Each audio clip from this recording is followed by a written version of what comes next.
আমি ভাই সিরিয়াস মুহূর্তে হেসে ফেলি। চারপাশে নীরবতা, সবাই শোকাহত পালন করছে। একজন গলা ভারী করে বলল, ভাই জীবনটা আসলে খুব মিষ্টি। সবাই মাথা নাড়াচ্ছে, আর আমি মনে মনে বলি, না না, আজ আমি নেসুর মানুষ, আজ আমি হাসবো না। 3 সেকেন্ড 5 সেকেন্ড যেতেই আমি তাড়াতাড়ি কাশির অভিনয় শুরু করি।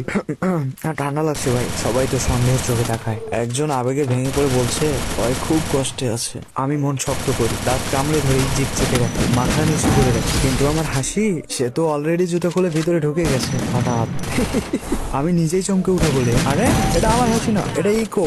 সবাই একসাথে, এই ছেলেটার সমস্যা আছে, এত সিরিয়াস সময়ও হাসে। আমি নির্দোষ গলায় বলি, ভাই বিশ্বাস করেন আমি দুঃখ বুঝি, কিন্তু আমার মুখ বুঝে না। আমি মনে মনে নিজেকে বলি, শোন হাসি, আজ যদি তুই বের হোস, তুই আর আমি এক না। হাসি ভিতর থেকে উত্তর দেয়, চিন্তা করিস না, আজ আমি সাইলেন্ট মোডে আছি। ঠিক তখনই কেউ বলে, ওর কষ্টটা কেউ বুঝে না। হাসি বলে, এটা খুব সিরিয়াস, এখনই বের হওয়া দরকার।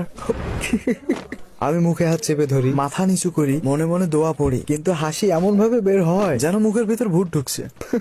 লোকজন বলে, তুই তো মানুষ না, তুই তো মেম। আর একবার সবাই কাঁদতেছে, ঘর ভর্তি দুঃখ, আর আমি চোখ মুছতে মুছতে বলি, ভাইয়েরা আমার মন কান্না করে, কিন্তু মুখটা কমেডি শো ছাড়া। আমি খারাপ মানুষ না, আমার হাসিটা শুধু ভুল সময়ে অনলাইনে থাকে।